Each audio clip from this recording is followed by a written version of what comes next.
Well, good morning, everyone. And it is a lot earlier than normal, but welcome to a special edition of the Experience Maker Show. I'm Dan Gingiss, customer experience speaker and coach. So happy to have you here with us at this special time.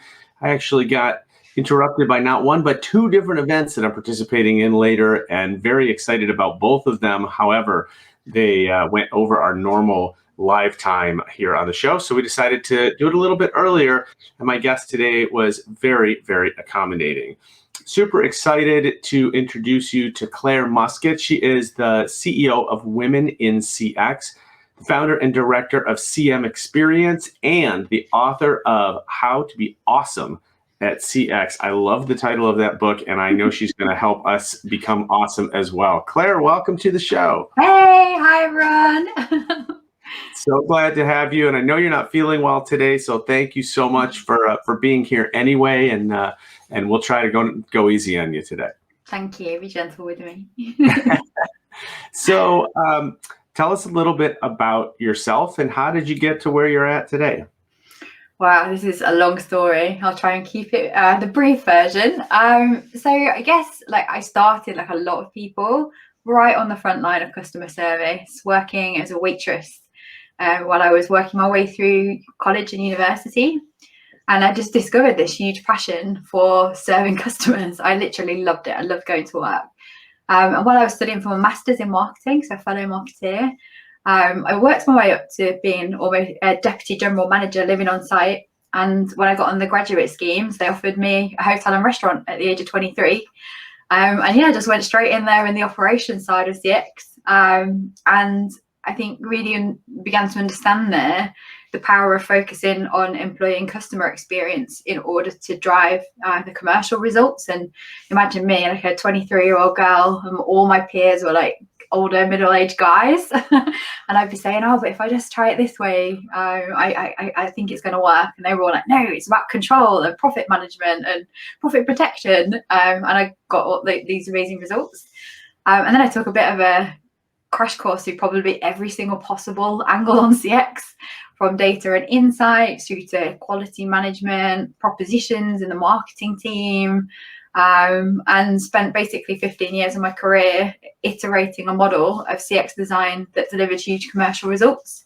So when I got the opportunity to go and work for a massive retailer who had like 32 million customers and 190,000 employees, that kind of commercial impact was amplified to the tune of like £4 million per project in terms of return on investment. And then in 2017, I was head of CX at this big retailer and decided I wanted to quit all that and go freelance, and started my own agency, which is CM Experience, and spent the best part of 2.5 years traveling the world as a consultant keynote speaker. And then in 2020, we all know what happened.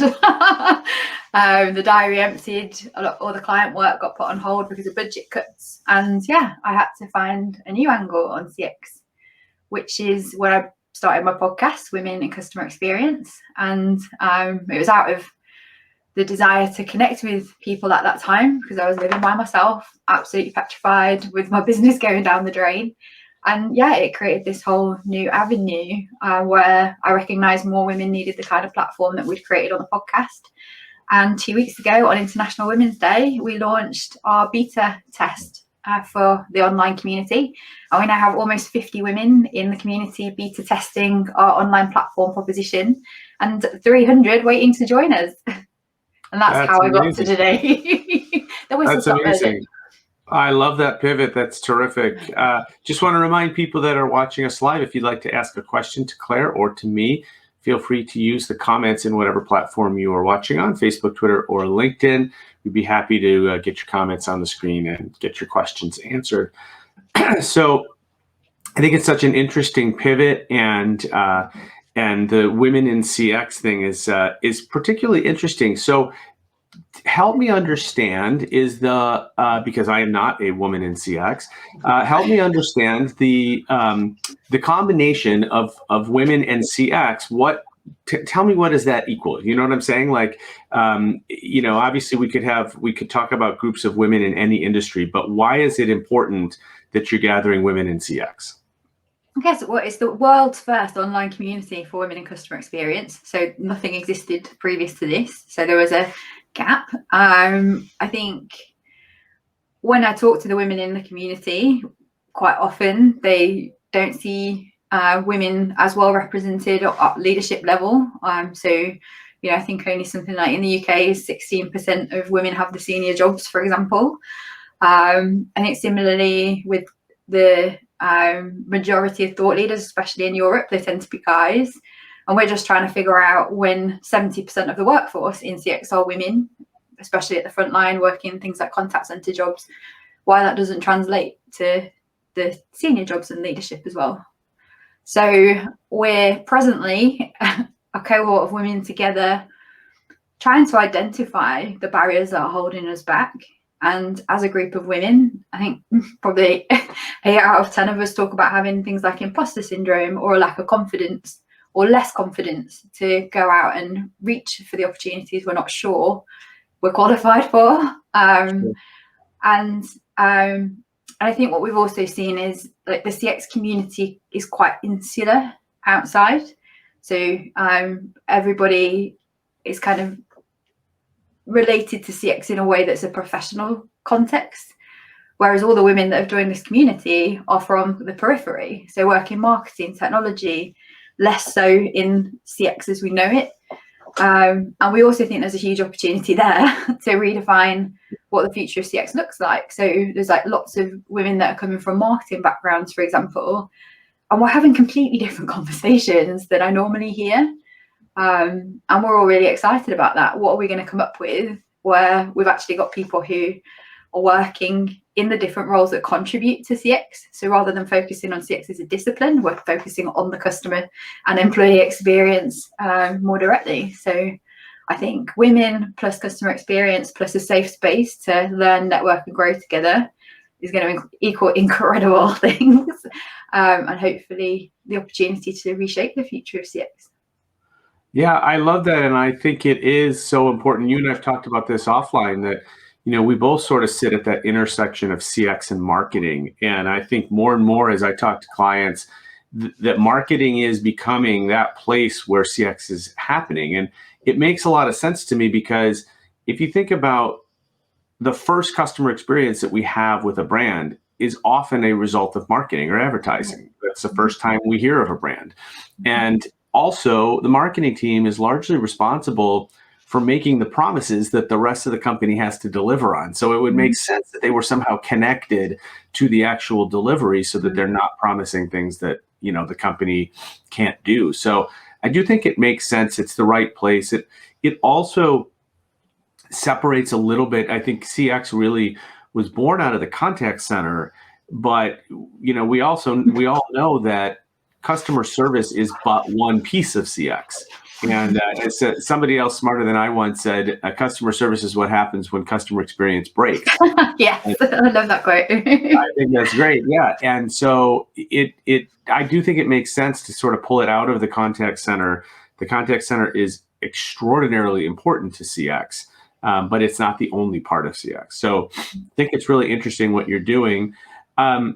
Let me shift for a minute to give us some ideas off the top of your head about how to be awesome in CX. Yeah, I haven't really spoken about that for a while because I've been so focused on women in CX. I would say I'm a CX designer by trade. So all of my skills and expertise kind of fall into that area. So I think how to be awesome at CX is not about how to over-intellectualize something into a theoretical model or a strategy. It's about how do you roll your sleeves up and start looking for and finding opportunities that make things better for customers and employees that also have a commercial impact. So to be awesome at CX, you can't just be awesome at CX, you have to be awesome at delivering results. And I guess similarly, going hand in hand with that, so it's design skills, commercial awareness, is also awesome project management and being able to execute any of these things. So I think kind of like the movement of how to be awesome at CX was rallying against CX projects not making a big enough difference. And for me, I just would simplify it right down. How do you pick off something small, demonstrate the impact through it, and let it expand from there Whereas I think those top-down strategies really don't work that well. Yeah, because when they're top down, often they feel so big and overwhelming, moving the battleship. Yeah. So what are some of the ways that companies should be measuring the impact of CX? So I think that's always the wrong way around to think about it. I think it's what are you doing that is going to impact your customer experience first, and you'll see the impact of that in the measurement. So I think, again, kind of CX has got obsessed with measures and metrics, and there are millions of ways you could assess that. But for me, it's more about how actually, as an organization, how customer focused are we in this processes, in our systems, in our design. And if you're focused on that and measuring whether or not you're doing customer focused stuff, those results will take care of themselves. So whether you're looking at customer effort scores, whether you're looking at customer satisfaction indices, the dreaded net promoter score, you'll see the impact of what you do there, but you can't focus on that in order to make the change happen.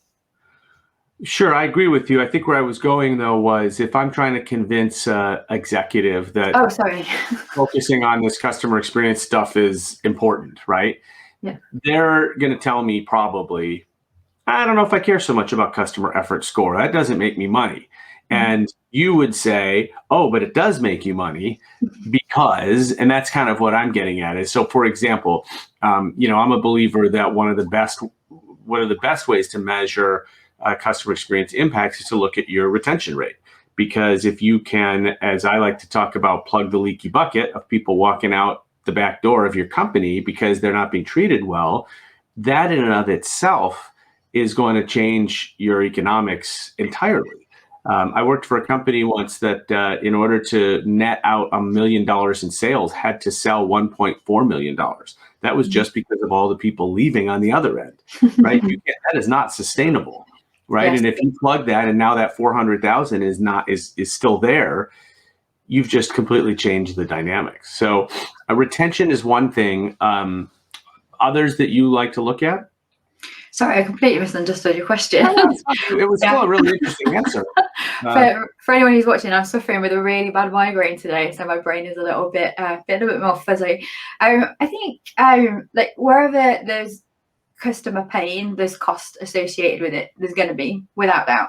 So, for example, when they do stuff like journey mapping and you isolate a customer problem, you can quite often then drill down to how much is that actually costing in terms of, for example, at the contact center, cost to serve. And yeah, I agree with you that you can look at retention, but also I think the bigger one, especially now we're in the state that we're in with kind of post-pandemic world, is also barriers to onboarding, for example, or to acquisition. And you can absolutely see the losses or customers that are on the website and don't actually convert. You can see that customer experience is a huge factor in that too. Yeah, for sure, because people are choosing companies that they want to do business with based on experience now, which I think was not always the case. But we think about when we go to look to purchase something, the first thing we do is go look at ratings and reviews because we want to see what other people think about it, and that's certainly an intentional part. Okay, so I love that. You also mentioned that you were doing some consulting and you have a CM experience company. What are you seeing when you're talking with your clients? What are they paying attention to right now? What's the focus as we come out of the pandemic? To be completely honest with you, I'm not focusing on consulting at the moment. I'm actually applying my own consulting skills to design in this community. So I've just spent, since January when we started Discovery, basically doing CMX, customer experience consulting for my own organization, which I never really considered as something that I would ever do. And yeah, we've gone from Discovery through to building this digital platform in beta test in 8 weeks using customer experience design. So we've been super busy with kind of starting with the brand, which I think is something that's really important to all organizations right now. Something has happened in the last God knows a lot of things happened in the last year that have really made customers be more considerate about social impact, for example, and awareness of things like inclusion. And our brand has started with those things in mind, absolutely. Going into developing our service proposition, how do we have those proof points of that brand experience within the actual experience and the propositions that our customers receive? And again, I think this is a really important thing that everyone's looking to now, not just what do we say about ourselves, but how do we prove that? Then, I mentioned about that barrier to onboard, to acquisition, or I can't think what the right word is, it's not acquisition. Barriers to entry. Sure. So using customer experience design and journey mapping to kind of craft the ideal onboarding experience for new members, and ensuring that we're building in not just kind of like efficiency and practicality, but also the moments of awesome that create that brand impact and amplification at the right moment. Then I think a lot of organizations, as they're moving into new digital products and services, and especially those that lived in predominantly an offline world, are having to be really agile in their approach to delivering new products and services. And again, we're in that space right now. How do you get an MVP up and running that you can get real customers in to test fast and learn from at pace and make iterations on the fly? And again, instead of going from research to delivery in 8 weeks, we're absolutely in that space too. So I think speed and agility is going to continue to be important, and probably increasingly so, especially when it comes to digital.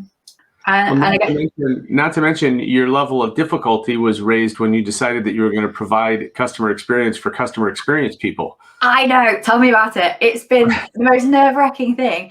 Because the other thing we're doing, which a lot of organizations now are like recognizing, especially with millennial and Gen Z customers, is that they want to be part of designing products and services and propositions. So yes, all of my customers are CX professionals and they're in this community co-designing with me. And a lot of them know more about some of the stuff that we're doing than I do, especially when it comes to things like voice of the customer and research and surveys. But everyone's being so supportive and wanting to contribute. We are literally living the dream in our community right now. We had a co-design workshop this morning, figuring out our top 6 community design challenges as a cohort. Like, when can you ever get to do that? Because there's always a shareholder saying, no, we can't be that customer centric, or a technology legacy that, oh no, we can't quite design the user experience to be that seamless. And here we are as a group of women actively following our CX design practices and creating awesome experience. That's great. You're also you're practicing what you're preaching, which is great, because you're showing people how it's done. Dennis Gielen, who was a previous guest on the show, says that he loves what you're doing in the community. Thanks for watching, Dennis, and for commenting. Well, we only have a couple more minutes, and I know that you probably need to go put your head down for a little while. So literally, it's just like right across here, like my head's in a vice. I'm so sorry, and I've started shaking as well. I don't know what's wrong with me. Oh no! Well, I'm gonna hand you one more question, and I'll let you go. Sure. What do you think? So it's 2021. We're almost a full quarter in. We are slowly but surely emerging from a pandemic. What do you think is coming next in terms of CX? What are you focused on, or what are some of the folks in Women at CX seeing or focused on that we should be aware of? Yeah, I think we're having to relinquish what worked pre-2020 and move into a new space of high impact, highly agile CX practices that prove return on investment really quickly. I think it's all about implementation now, not strategy. There's a lot of doubt out there as to the efficacy of some of these things, especially in light of what's happened. And actually, it's more about fusing different disciplines together to create a new version of what we do, to have that impact. So, for example, I keep talking about design all the time, but also lean. How do you redesign some of these customer experiences, but think about how to do them most efficiently at the same time as being great for customers. And yeah, I think we're moving into a new era of what customer experience is as a practice, and it isn't what we thought it was. I think that's absolutely true. And for sure, if the pandemic did anything, it actually cast a brighter spotlight on customer experience than before, which, of course, for folks like you and I is terrific, because it means that a lot of people are finally coming to the realization that this is something that they should be focused on. Thank you so much, Claire, for joining us, especially when you're not feeling well. Very excited about your success and about the launch out of beta of Women in CX, and we'll definitely keep following you. And I know great things are to come. So thank you so much. Thank you so much for having me. It's a real pleasure and a privilege. And thank you for watching or listening to the show. If that is what you're doing, really appreciate it. Want to talk to you about next week's guest. We're going to have Tony Abbo on, and Tony is the Vice President Director of Sales for a company called Shoppers View, which is a mystery shopping platform, an element of customer experience that I am fascinated by. And he's a really interesting guy. They're also working on a new product helping companies respond to customer reviews. So I think that will be super interesting. I hope you'll join us next week back at our regular time, which is 12 noon Eastern on Thursdays. I'd also be remiss if I didn't remind you that I have a brand new book coming out on September 14th, The Experience Maker: How to Create Remarkable Experiences That Your Customers Can't Wait to Share. I am so excited about this book because it contains all of the examples. I emptied out my library of amazing real life company examples that follow. I'd also be remiss if I didn't remind you that I have a brand new book. And so it is available September 14th and now available for pre-sale. Thank you so much for joining us. We'll see my library of amazing real life company